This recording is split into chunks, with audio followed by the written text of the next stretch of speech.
आप सभी विद्यार्थियों का एक बार फिर से स्वागत है जो झारखंड पीजीटी की तैयारी कर रहे हैं।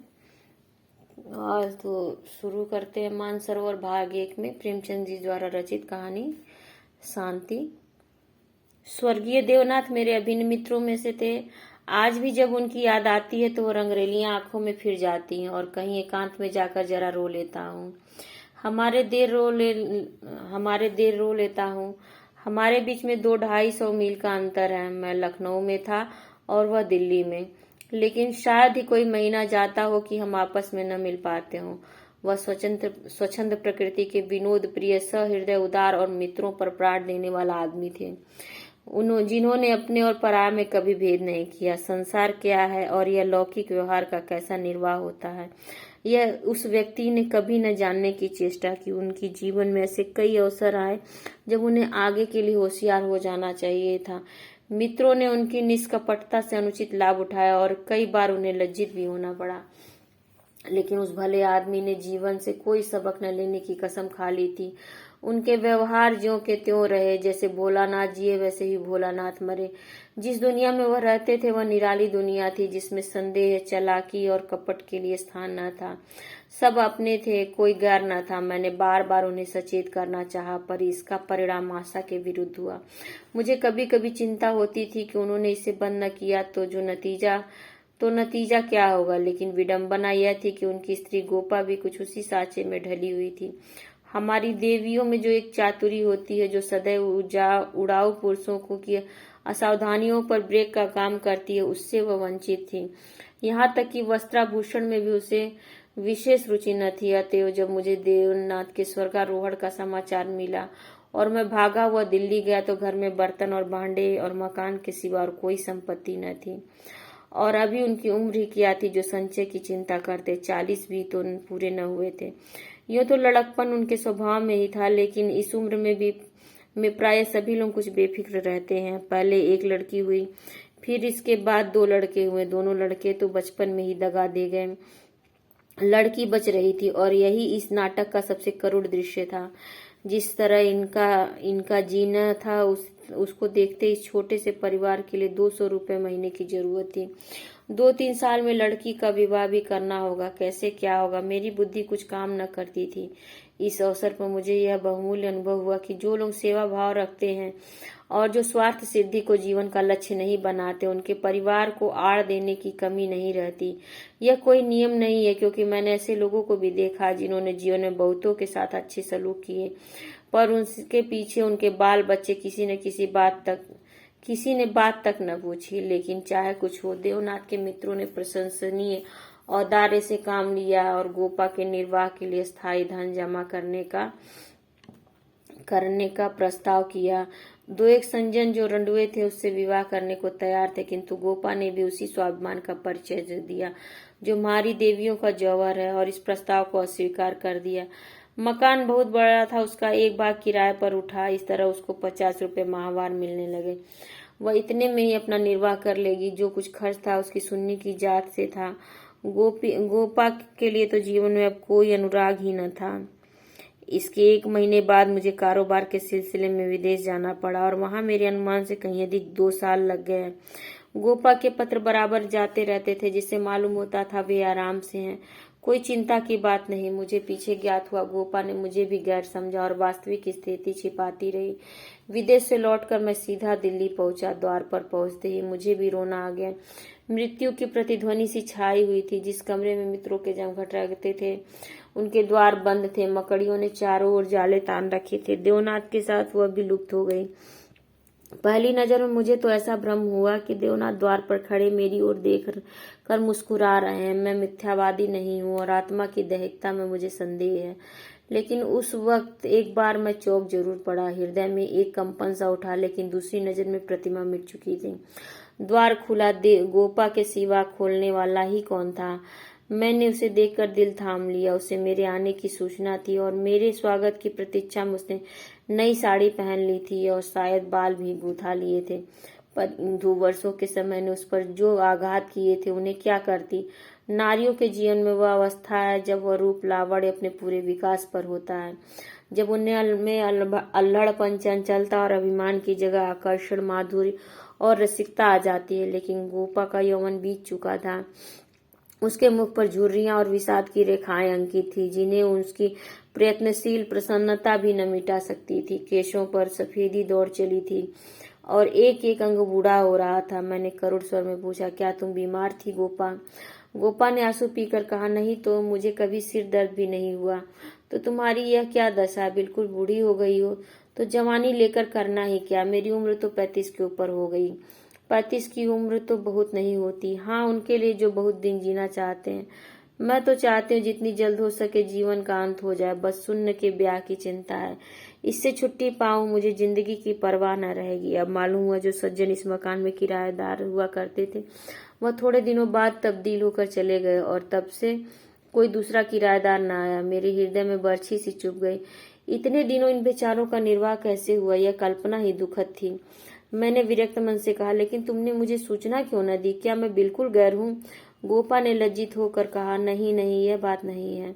तुम्हें गैर समझूंगी तो अपना किसे समझूंगी? मैंने समझा परदेश में तुम खुद अपने झमेले में पड़े होंगे। तुम्हें क्यों सताऊं? किसी न किसी तरह दिन कट ही गए। घर में और कुछ न था तो थोड़े से गहने तो थे ही। अब सुनीता के विवाह की चिंता है। पहले मैंने सोचा था इस मकान को निकाल दूंगी, 20-22 हजार मिल जाएंगे, विवाह भी हो जाएगा और कुछ मेरे लिए बचा भी रहेगा। लेकिन बाद में मालूम हुआ कि मकान पहले से रेहन हो चुका है और सूद मिलाकर उस पर 20 हजार हो गए हैं। महाजन ने इतनी ही दया क्या कम किए कि मुझे घर से निकाल न दिया। इधर से तो अब कोई आशा नहीं। बहुत हाथ पांव जोड़ने पर संभव है महाजन से 2-2.5 हजार मिल जाए। इतने में क्या होगा, इसी फिक्र में घुली जा रही हूँ। लेकिन मैं भी इतनी मतलबी न हूँ। तुम्हें हाथ मुंह धोने को न पानी दिया न कुछ जलपान लाई और अपना दुखड़ा ले बैठी। अब आप कपड़े उतारिए और आराम से बैठिए। कुछ खाने को लाऊं, खा लीजिए, तब बातें हों। घर पर तो सब कुशल है? मैंने कहा, मैं तो सीधे बंबई से यहाँ आ रहा हूँ। घर कहाँ गया? गोपा ने मुझे तिरस्कार भरी आंखों से देखा। उस तिरस्कार की आड़ में घनिष्ठ आत्मीयता बैठी झांक रही थी। मुझे ऐसा जान पड़ा उसके मुख की झुर्रियां मिट गई हैं। पीछे मुख पर हल्की सी लाली दौड़ गई। उसने कहा, इसका फल यह होगा कि तुम्हारी देवी जी तुम्हें कभी यहाँ न आने देंगी। मैं किसी का गुलाम नहीं हूँ। किसी को अपना गुलाम बनाने के लिए पहले खुद भी उसका गुलाम बनना पड़ता है। शीतकाल की संध्या देखते ही देखते दीपक जलाने लगी। सुन्नी लालटेन लेकर कमरे में आई। 2 साल पहले की अबोध और कृतसनु बालिका रूपवती युवती हो गई थी, जिसकी हर एक चितवन, हर एक बात उसकी गौरवशील प्रकृति का पता दे रही थी। जिसे मैं गोद में उठाकर प्यार करता था, उसकी तरफ आज आंखें भी न उठा सका और वह मेरे गले से लिपट कर प्रसन्न होती थी। आज मेरे सामने खड़ी भी न रह सकी, जैसे मुझसे वस्तु छिपाना चाहती हो और मैं उसे उस वस्तु को छिपाने का अवसर दे रहा हूँ। मैंने पूछा, अब तुम किस दर्जे में पहुंची सुन्नी? उसने सिर झुकाए हुए जवाब दिया, 10वें में हूँ। घर का भी कुछ काम काज करती हो? अम्मा जब करने भी दे। गोपा बोली, मैं नहीं करने देती या खुद किसी काम के नगीच नहीं जाती? सुन्नी मुंह फेर कर हंसती हुई चली गई। माँ की दुलारी लड़की थी। जिस दिन वह गृहस्थी का काम करती उस दिन शायद गोपा रो रो कर आंखें फोड़ लेती। वह खुद लड़की को कोई काम न करने देती थी, मगर सबसे शिकायत करती थी कि वह कोई काम नहीं करती। यह शिकायत भी उसके प्यार का ही एक करिश्मा था। हमारी मर्यादा हमारे बाद भी जीवित रहती है। मैं तो भोजन करके लेटा तो गोपा ने फिर सुन्नी के विवाह की तैयारियों की चर्चा छेड़ दी। इसके सिवा उसके पास और बात ही क्या थी? लड़के तो बहुत मिलते हैं, लेकिन कुछ हैसियत भी तो हो। लड़की को यह सोचने का अवसर क्यों मिले कि दादा हो तो शायद मेरे लिए इससे अच्छा घर वर ढूंढते। फिर गोपा ने डरते डरते लाला मदारी लाल के लड़के का जिक्र किया। मैंने चकित होकर उसकी तरफ देखा। मदारी लाल पहले इंजीनियर थे, अब पेंशन पाते थे। लाखों रुपया जमा कर लिए थे, पर अब तक उनके लोभ की भूख न बुझी थी। गोपा ने घर भी वह छाटा था जहाँ उसकी रसाई कठिन थी। मैंने आपत्ति की, मदारी लाल तो बड़ा दुर्जन मनुष्य है। गोपा ने दांतों तले जीभ दबाकर कहा, अरे नहीं भैया, तुमने उन्हें पहचाना न होगा। मेरे ऊपर बड़े दयालु हैं। कभी कभी आकर कुशल समाचार पूछ जाते हैं। लड़का ऐसा होनहार है कि मैं तुमसे क्या कहूँ। फिर उनके यहाँ कमी किस बात की है? यह ठीक है कि पहले वो खूब रिश्वत लेते थे, लेकिन यहाँ धर्मात्मा कौन है? कौन अवसर पाकर छोड़ देता है? मदारी लाल ने तो यहाँ तक कह दिया था कि वो मुझसे दहेज नहीं चाहते, केवल कन्या चाहते। सुन्नी उनके मन में बैठ गई है। मुझे गोपा की सरलता पर दया आई, लेकिन मैंने सोचा क्यों इसके मन में किसी के प्रति अविश्वास उत्पन्न करूं। संभव है मदारी लाल वह न रहे और चित्त का की भावनाएं बदलती भी रहती हैं। मैंने अर्धसहमत होकर कहा, मगर यह तो सोचो उनमें और तुम में कितना अंतर है। शायद अपना सर्वस्व अर्पण करके भी उनका मुंह नीचा न कर सकूं। लेकिन गोपा के मन में बात जम गई थी। सुन्नी को ऐसे घर में चाहती थी जहां वह रानी बनकर रहे। दूसरे दिन प्रातःकाल में मदारी लाल के पास गया और उनसे मेरी जो बातचीत हुई उसने मुझे मुग्ध कर दिया। किसी समय वह लोभी रहे होंगे, इस समय तो मैंने उन्हें बहुत ही सहृदय, उदार और विनयशील पाया। बोले, भाई साहब, मैं देवनाथ जी से परिचित हूँ। आदमियों में रत्न थे। उनकी लड़की मेरे घर आए, यह मेरा सौभाग्य है। आप उनकी माँ से कह दे, मदारी लाल उनसे किसी चीज की इच्छा नहीं रखता। ईश्वर का दिया हुआ मेरे घर में सब कुछ है। मैं उन्हें जोरबार भी नहीं करना चाहता। ये 4 महीने गोपा ने विवाह की तैयारियों में काटे। मैं महीने में एक बार अवश्य उनसे मिलाता था, पर हर बार खिन्न होकर लौटता। गोपा ने अपनी कुल मर्यादा का न जाने कितना महान आदर्श अपने सामने रख लिया था। पगली इस भ्रम में पड़ी हुई थी कि उसका उत्साह नगर में अपनी यादगार छोड़ता जाएगा। यह न जानती थी कि यहाँ ऐसे तमाशे रोज होते हैं और आए दिन भुला दिए जाते। शायद वह संसार से श्रेय लेना चाहती थी कि इस गई बीती दशा में भी लुटा हुआ हाथी 9 लाख का है। पग पग पर उसे देवनाथ की याद आती। वह होते तो यह काम यूं न होता, यूं होता, और तब रोती। मदारी लाल सज्जन है, यह सत्य है, लेकिन गोपा का अपनी कन्या के प्रति भी कुछ धर्म है। कौन उसके 10-5 लड़कियां बैठी हुई हैं, वह तो दिल खोलकर अरमान निकालेगी सुन्नी के लिए। उसने जितने गहने और जोड़े बनवाए थे उन्हें देखकर मुझे आश्चर्य होता था। जब देखो कुछ न कुछ सी रही है। कभी सुनारों के यहाँ दुकान पर बैठी हुई है, कभी मेहमानों के आदर सत्कार का आयोजन कर रही है। मोहल्ले में ऐसा बिरला ही कोई संपन्न मनुष्य होगा जिससे उसने कुछ कर्ज न लिया। वह इसे कर्ज समझती थी, पर देने वाले दान समझ कर देते थे। सारा मोहल्ला उसका सहायक था। सुन्नी अब मोहल्ले की लड़की थी। गोपा की इज्जत सबकी इज्जत, और गोपा के लिए तो नींद और आराम हराम था। दर्द से सिर फटा जा रहा था। आधी रात को हो गई, मगर वह बैठी कुछ न कुछ सी रही है, या इस कोठी का धान उस कोठी कर रही है। कितनी वात्सल्य से भरी आकांक्षा थी, जो कि देखने वालों में श्रद्धा उत्पन्न कर देती थी। अकेली औरत, वह भी आधी जान की, क्या करे। जो काम दूसरों पर छोड़ देती है उसी में कुछ न कुछ कसर रह जाती है, पर उसकी हिम्मत है कि किसी तरह हार नहीं मानती। पिछली बार उसकी दशा देखकर मुझसे रहा न गया। बोला, गोपा देवी, अगर मरना ही चाहती हो तो विवाह हो जाने के बाद मरो। मुझे भय है तुम उसके पहले ही न चल दो। गोपा का मुरझाया मुख प्रमुदित हो उठा। बोली, उसकी चिंता न करो भैया, विधवा की आयु बहुत लंबी होती है। तुमने सुना नहीं, रांड मरे न खंडहर ढहे। लेकिन मेरी कामना ही है कि सुन्नी का ठिकाना लगाकर मैं भी चल दूं। अब और जी कर क्या करूंगी, सोचो क्या करूं। अगर किसी तरह का विघ्न पड़ गया तो किसकी बदनामी होगी। इन 4 महीनों में मुश्किल से घंटा भर सोती होंगी, नींद ही नहीं आती, पर मेरा चित्त प्रसन्न है। मैं मरूं या जीऊं, मुझे संतोष होगा कि सुन्नी के लिए उसका बाप जो कर सकता था वो मैंने कर दिया। मदारी लाल ने अपनी सज्जनता दिखाया, तो मुझे भी तो अपनी नाक रखनी है। एक देवी ने आकर कहा, बहन जरा चलकर देख, चाशनी ठीक हो गई है या नहीं। गोपा उसके साथ चाशनी की परीक्षा करने गई और एक क्षण के बाद आकर बोली, जी चाहता है सिर पीट लो। तुमसे जरा सी बात करने लगी, उधर चाशनी इतनी कड़ी हो गई कि लड्डू दांतों से लड़ेंगे। किससे क्या कहूँ। मैंने चिढ़कर कहा, तुम व्यर्थ का झंझट कर रही हो। क्यों न किसी हलवाई को बुलाकर मिठाइयों का ठेका दे देती। फिर तुम्हारे यहाँ मेहमान ही कितने आएंगे जिनके लिए तुम आर बांध रही हो। ये 10-5 की मिठाई उनके लिए बहुत होगी। गोपा ने व्यथित नेत्रों से मेरी ओर देखा। मेरी यह आलोचना उसे बुरी लगी। इन दिनों उसे बात बात पर क्रोध आ जाता था। बोली, भैया तुम ये बातें न समझोगे। तुम्हें न माँ बनने का अवसर मिला, न पत्नी बनने का। सुन्नी के पिता का कितना नाम था, कितने आदमी उनके दम से जीते थे, क्या यह तुम नहीं जानते। वह पगड़ी मेरे ही सिर तो बंधी है। तुम्हें विश्वास न आएगा, नास्तिक जो ठहरे, पर मैं तो उन्हें सदैव अपने अंदर पाती हूँ। जो कुछ कर रहे हैं वह कर रहे हैं। मैं मंद बुद्धि स्त्री भला अकेली क्या कर लेती। वही मेरे सहायक हैं, वही मेरे प्रकाश हैं। समझ लो यह देह मेरी है, पर इसके अंदर जो आत्मा है वह उनकी है। जो कुछ हो रहा है उनके पुण्य आदेश से हो रहा है। तुम उनके मित्र हो, तुमने अपने सैकड़ों रुपए खर्च किए और इतना हैरान हो रहे हो। मैं तो उनकी सहगामिनी हूँ, लोक में भी परलोक में भी। मैं अपना समूह लेकर रह गया। जून में विवाह हो गया। गोपा ने बहुत कुछ दिया और अपनी हैसियत से बहुत ज्यादा दिया, लेकिन फिर भी उसे संतोष न हुआ। आज सुन्नी के पिता होते तो न जाने क्या करते, बराबर रोती रही। जाड़ों में मैं फिर दिल्ली गया। मैंने समझा अब गोपा सुखी होगी। लड़की का घर और वर दोनों आदर्श है। गोपा को इसके सिवा और क्या चाहिए, लेकिन सुख उसके भाग्य में ही न था। अभी कपड़े भी न उतारने पाया था कि उसने अपना दुखड़ा शुरू कर दिया।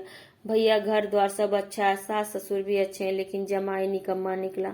सुन्नी बेचारी रो रो कर दिन काट रही है। तुम उसे देखो तो पहचान न सकोगे। उसकी परछाई मात्र रह गई। अभी कई दिन हुए आई थी। उसकी दशा देखकर छाती फटती थी, जैसे जीवन में अपना पद खो बैठी हो।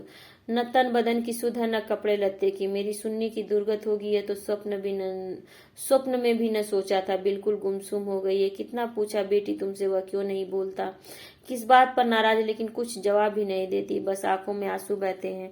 मेरी सुन्नी कुएं में गिर गई। मैंने कहा तुमने उसके घर वालों से पता नहीं लगाया? लगाया क्यों नहीं भैया, सब हाल मालूम हो गया। लौंडा चाहता है मैं चाहे जिस राह जाऊं, सुन्नी मेरी पूजा करती रहे। सुन्नी भला इसे क्यों सहने लगी? उसे तो तुम जानते हो कितनी अभिमानी है। वह उन स्त्रियों में नहीं है जो पति को देवता समझती है और उसका दुर्व्यवहार सहती रहती है। उसने सदैव दुलार और प्यार पाया है। बाप भी उस पर जान देता था। मैं आग की पुतली समझती थी। पति मिला छैला जो आधी आधी रात तक मारा मारा फिरता है। दोनों में क्या बात हुई यह कौन जान सकता है, लेकिन दोनों में कोई गांठ पड़ गई है। न सुन्नी की परवाह करता है, न सुन्नी उसकी परवाह करती है। वह तो अपने रंग में मस्त है। सुन्नी प्राण दिए देती है। उसके लिए सुन्नी की जगह मुन्नी है, सुन्नी के लिए उसकी अपेक्षा और रुदन है। मैंने कहा लेकिन तुमने सुन्नी को समझाया नहीं। उस लौंडे का क्या बिगड़ेगा, इसकी तो जिंदगी खराब हो जाएगी। गोपा की आंखों में आंसू भरा है। बोली भैया किस दिल से समझाऊं, सुन्नी को देखकर तो मेरी छाती फटने लगती है। यही जी चाहता है कि इसे अपने कलेजे में ऐसे रख लूं कि इस पर कोई कड़ी आंख से भी न देख सके। सुन्नी फूहड़ होती, कटुभाषणी होती, आराम तलब होती तो समझती भी। क्या यह समझाऊं कि तेरा पति गली गली मुंह काला करता फिर भी तू उसकी पूजा किया कर। मैं तो खुद यह अपमान न सह सकती। स्त्री पुरुष में विवाह की पहली शर्त यह है कि दोनों 16 आने एक दूसरे के हो जाएं। ऐसे पुरुष तो कम हैं जो स्त्री को जौ भर विचलित होते देखकर शांत रह सके, पर ऐसी स्त्रियां बहुत हैं जो पति का स्वच्छंद समझती हैं। सुन, उन स्त्रियों में नहीं। वह अगर आत्मसमर्पण करती है तो आत्मसमर्पण चाहती भी है, और यदि पति में यह बात न हुई तो वह उससे कोई संपर्क न रखेगी, चाहे उसका सारा जीवन रोते कट जाए। यह कहकर गोपा भीतर गई और एक सिंगारदान लाकर उसके अंदर के आभूषण दिखाती हुई बोली, सुन्नी इसे अब की यहीं छोड़ गई। इसलिए आई थी कि वे गहने जो मैंने न जाने कितना कष्ट सहकर बनवाए थे, इसके पीछे महीनों मारी मारी फिरी थी। यूं कहो कि भीख मांगकर जमा किए थे। सुन्नी अब इसकी ओर आंख उठाकर भी नहीं देखती। पहने तो किसके लिए, श्रृंगार करे तो किस पर। 5 संदूक कपड़े के दिए थे। कपड़े सीते सीते मेरी आंख फूट गई है। सब कपड़े उठाती लाई। इन चीजों से उसे घृणा हो गई। बस कलाई में 2 चूड़ियां और एक उजली साड़ी, यही उसका श्रृंगार है। मैंने गोपा को सांत्वना दी, मैं जाकर केदारनाथ से मिलूंगा, देखूं तो किस रंग ढंग का आदमी है। गोपा ने हाथ जोड़कर कहा, नहीं भैया, भूल कर भी न जाना। सुन्नी सुनेगी तो प्राण ही दे देगी। अभिमान की पुतली ही समझो, उसे रस्सी समझ लो जिससे के जल जाने पर भी बल नहीं जाता। जिन पैरों से उसे ठुकरा दिया है उन्हें वह कभी न सहलाएगी। उसे अपना बनाकर कोई चाहे तो लौंडी बना ले, लेकिन शासन तो उसने मेरा न सहा, दूसरों का क्या सहेगी। मैंने गोपा से उस वक्त कुछ न कहा, लेकिन अवसर पाते ही लाला मदारी लाल से मिला। मैं रहस्य का पता लगाना चाहता था। संयोग से पिता और पुत्र दोनों ही एक जगह पर मिल गए। मुझे देखते ही केदार ने इस तरह झुककर मेरे चरण छुए कि मैं उसकी शालीनता पर मुग्ध हो गया। तुरंत भीतर गया और चाय, मुरब्बा और मिठाइयां लाया। इतना सौम्य, इतना सुशील, इतना विनम्र युवक मैंने न देखा था। यह भावना ही न हो सकती थी कि इसके भीतर और बाहर में कोई अंतर हो सकता है। जब तक रहा सिर झुकाए बैठा रहा। उस श्रृंखलता तो उसे छू भी नहीं गई थी। जब केदार टेनिस खेलने गया तो मैंने मदारी लाल से कहा, केदार बाबू तो बहुत सच्चरित जान पड़ते हैं, फिर स्त्री पुरुष में इतना मनोमालिन्य क्यों हो गया है। मदारी लाल ने एक क्षण विचार करके कहा, इसका कारण इसके सिवा और क्या बताऊं कि दोनों अपने माँ बाप के लाडले हैं और प्यार लड़कों को अपने मन का बना देता है। मेरा सारा जीवन संघर्ष में कटा, अब जाकर जरा शांति मिली। भोग विलास कर कभी अवसर ही न मिला। दिन भर परिश्रम करता था, संध्या में पढ़कर सो जाता था। स्वास्थ्य भी अच्छा न था, इसलिए बार बार यह चिंता सवार रहती कि संचय करूं, ऐसा न हो कि मेरे पीछे बाल बच्चे भीख मांगते फिरे। नतीजा यह हुआ कि इन महाशय को मुफ्त का धन मिला, सनक सवार हो गई, शराब उड़ने लगी, फिर ड्रामा खेलने का शौक हुआ। धन की कमी ही न थी, उस पर माँ बाप अकेले बेटे, उसकी प्रसन्नता ही हमारे जीवन का स्वर्ग था। पढ़ना लिखना तो दूर रहा, विलास की इच्छा बढ़ती गई, रंग और गहरा हुआ। अपने जीवन का ड्रामा खेलने लगे। मैंने यह रंग देखा तो मुझे चिंता हुई, सोचा ब्याह कर दूं, ठीक हो जाएगा। गोपा देवी का पैगाम आया तो मैंने तुरंत स्वीकार कर लिया। मैं सुन्नी को देख चुका था, सोचा ऐसी रूपवती पत्नी पाकर इसका मन स्थिर हो जाएगा, पर वह भी लाडली लड़की थी, हठीली, अबोध, आदर्शवादी। सहिष्णुता तो उसने सीखी ही न थी। समझौते के जीवन में क्या मूल्य है इसकी उसे खबर ही नहीं थी। लोहा लोहे से लड़ गया। वह अभिमान से इसे पराजित करना चाहती है या उपेक्षा से, यही रहस्य है। और साहब, मैं तो बहू को ही अधिक दोषी समझता हूँ। लड़के प्राय मनचले होते हैं, लड़कियां स्वभाव से ही सुशील होती हैं और अपनी जिम्मेदारी समझती हैं। उसमें ये गुण नहीं। डोंगा कैसे पार होगा ईश्वर ही जाने। सहसा सुन्नी अंदर से आ गई, बिल्कुल अपने चित्र की रेखा सी, मानो मनोहर संगीत की प्रतिध्वनि। और कुंदन तपकर भस्म हो गया था। मिट्टी हुई आशाओं का इससे अच्छा चित्र नहीं हो सकता। उलाहना देते हुए बोली, आप जाने कब से बैठे हुए हैं, मुझे खबर तक नहीं, और शायद आप बाहर ही बाहर चले भी जाते हैं। मैंने आंसुओं के वेग को रोकते हुए कहा, नहीं सुन्नी, यह कैसे हो सकता था, तुम्हारे पास आ ही रहा था कि तुम स्वयं आ गई। मदारी लाल कमरे के बाहर अपनी कार की सफाई करने लगे, शायद मुझे सुन्नी से बात करने का अवसर देना चाहते थे। सुन्नी ने पूछा, अम्मा तो अच्छी हैं? हाँ अच्छी हैं। तुमने अपनी यह क्या गत बना रखी है? मैं अच्छी तरह से हूँ। यह क्या बात है, तुम लोगों में यह क्या अनबन है? गोपा देवी प्राण दिए डालती हैं, तुम खुद मरने की तैयारी कर रही हो, कुछ तो विचार से काम लो। सुन्नी के माथे पर बल पड़ गए। आपने नाहक के विषय छेड़ दिया चाचा जी। मैंने तो यह सोचकर अपने मन को समझा लिया कि मैं अभागिनी हूँ, बस उसका निवारण मेरे बूते से बाहर है। मैं उस जीवन से मृत्यु को कहीं अच्छा समझती हूँ जहाँ अपनी कदर न हो। मैं व्रत के बदले में व्रत चाहती हूँ। जीवन का कोई दूसरा रूप मेरी समझ में नहीं आता। इस विषय में किसी तरह का समझौता करना मेरे लिए असंभव है। नतीजे की मैं परवाह नहीं करती। लेकिन नहीं चाचा जी, इस विषय में कुछ न कहिए, नहीं तो मैं चली जाऊंगी। आखिर सोचो तो, मैं सब सोच चुकी और तय कर चुकी। पशु को मनुष्य बनाना मेरी शक्ति से बाहर है। इसके बाद मेरे लिए अपना मुंह बंद करने के सिवा और क्या रह गया था। मई का महीना था, मैं मंसूर गया हुआ था। गोपा का तार पहुंचा, तुरंत आओ, जरूरी काम है। मैं घबरा तो गया, लेकिन इतना निश्चिंत था कि कोई दुर्घटना नहीं हुई। दूसरे दिन दिल्ली जा पहुंचा। गोपा मेरे सामने आकर खड़ी होगी, निस्पंद मूक, निष्प्राण, जैसे तपेदिक की रोगी हो। मैंने पूछा, कुशल तो है? मैं तो घबरा उठा। उसने बुझी हुई आंखों से देखा और बोल सच, सुन्नी तो कुशल से है? हाँ अच्छी तरह है। और केदारनाथ? वह भी अच्छी तरह है। तो माजरा क्या, कुछ तो नहीं? तुमने तार दिया और कहती हो कुछ नहीं। दिल तो घबरा रहा था, इससे तुम्हें बुला लिया। सुन्नी को किसी तरह समझाकर यहाँ लाना है। मैं तो सब कुछ करके हार गई। क्या इधर कोई नई बात हो गई? नहीं तो नहीं, लेकिन एक तरह में नहीं ही समझो। केदार एक एक्ट्रेस के साथ कहीं भाग गया, 1 सप्ताह से उसका कहीं पता नहीं। सुन्नी से कहा गया, जब तक तुम रहोगी घर में नहीं आऊंगा। सारा घर सुन्नी का शत्रु हो रहा है, लेकिन वह वहां से टलने का नाम नहीं लेती। सुना केदार अपने बाप के दस्तखत बनाकर कई हजार रुपए बैंक से ले गया है। तुम सुन्नी से मिली थी? हाँ, 3 दिन से बराबर जा रही हूँ। वह नहीं आना चाहती तो रहने क्यों नहीं देती? वहां घुट घुट कर मर जाएगी। मैं उन्हीं पैरों लाला मदारी लाल के घर चला। हालांकि मैं जानता था कि सुन्नी किसी तरह न आएगी, मगर वहां पहुंचा तो देखा कोहराम मचा हुआ है। मेरा कलेजा धक से हो गया। वह तो अर्थी सज रही है, वहां तो अर्थी सज रही थी। मोहल्ले के सैकड़ों आदमी जमा थे। घर में से हाय हाय की क्रंदन ध्वनि आ रही थी। ये सुन्नी का सौ था। मदारी लाल ने मुझे देखते ही मुझसे उन्मत्त की भांति लिपट गया और बोले, भाई साहब मैं तो लुट गया। लड़का भी गया, बहू भी गई, जिंदगी ही गारत हो गई।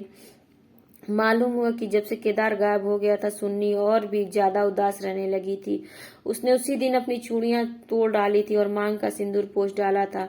सास ने जब आपत्ति की तो उनको अपशब्द कहा। मदारी लाल ने समझाया, न चाहा तो उन्हें भी जली कटी सुनाई। ऐसा अनुमान होता था कि उन्माद हो गया।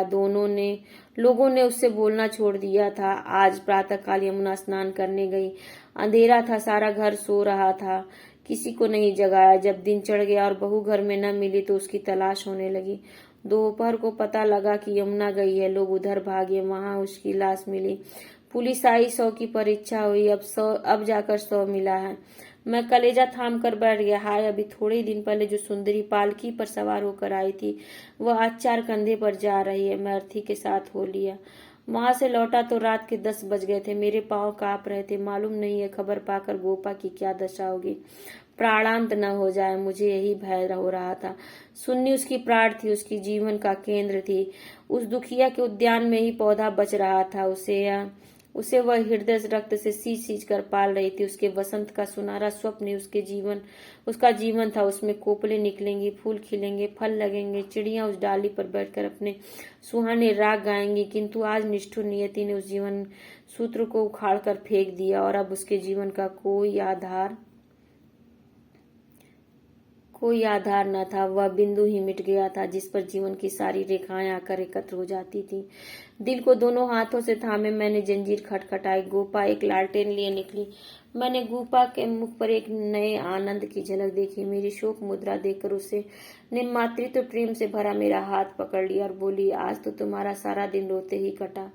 अर्थी के साथ बहुत से आदमी रहे होंगे। मेरे जी में भी आया कि चलकर सुन्नी के अंतिम दर्शन कर लूं, लेकिन मैंने सोचा जब सुन्नी ही न रही तो उसकी लाश में क्या रखा है। न गई। मैं विस्मय से गोपा का मुंह देखने लगा तो इसे यह शोक समाचार मिल चुका है। फिर भी वह शांति और अविचल धैर्य बोला, अच्छा किया न गई, रोना ही तो था। और हाँ और क्या, रोई यहाँ भी, लेकिन तुमसे सच कहती हूँ, दिल से नहीं रोई। न जाने कैसे आंसू निकल आया। मुझे तो सुन्नी की मौत से प्रसन्नता हुई। दुखिया अपनी मान मर्यादा लिए संसार से विदा हो गई, नहीं तो न जाने क्या क्या देखना पड़ता। इसलिए और भी प्रसन्न हूँ कि उसने अपनी आन निभा दी। स्त्री के जीवन में प्यार न मिले तो उसका अंत हो जाना ही अच्छा। तुमने सुन्नी की मुद्रा देखी थी, लोग कहते थे, ऐसा जान पड़ता था मुस्कुरा रही है। मेरी सुन्नी सचमुच देवी थी। भैया, आदमी इसलिए थोड़े ही जीना चाहता कि रोता रहे। जब मालूम हो गया कि जीवन में दुख के सिवा कुछ नहीं है तो आदमी जी कर क्या करे। किस लिए जिए, खाने और सोने को, मर जाने के लिए? या मैं नहीं चाहती कि मुझे सुन्नी की याद न आएगी और मैं उसे याद करके रोऊंगी नहीं, लेकिन वह शोक के आंसू न होंगे। बहादुर बेटी की माँ उसकी वीरगति पर प्रसन्न होती है। सुन्नी की मौत में क्या कुछ कम गौरव है? मैं आंसू बहाकर उस गौरव का अनादर कैसे करूं? वो जानती है, और चाहे सारा संसार उसकी निंदा करे, उसकी माता सराहना ही करेगी। उसकी आत्मा से आनंद भी छीन लूं, लेकिन अब रात ज्यादा हो गई, ऊपर जाकर सो रहो। मैंने तुम्हारी चारपाई बिछा दी है, मगर अकेले पड़े पड़े रोना नहीं। सुन्नी ने वही किया जो उसे करना चाहिए था। उसके पिता होते तो आज सुन्नी की प्रतिमा बनाकर पूजते। मैं ऊपर जाकर लेटा तो मेरे दिल का बोझ बहुत हल्का हो गया था, किंतु रह रह कर संदेह होता था कि गोपा की यह शांति उसकी अपार व्यथा का ही रूप तो नहीं। तो खत्म होती है ये कहानी शांति। आप लोग के मन में कोई भी प्रश्न हो तो कमेंट सेक्शन में जरूर पूछिएगा और इसे लाइक, शेयर और सब्सक्राइब करना ना भूलिएगा। अपने एजुकेशनल ग्रुप में इस वीडियो को जरूर सब्सक्राइब करिएगा। आप सभी का बहुत बहुत धन्यवाद।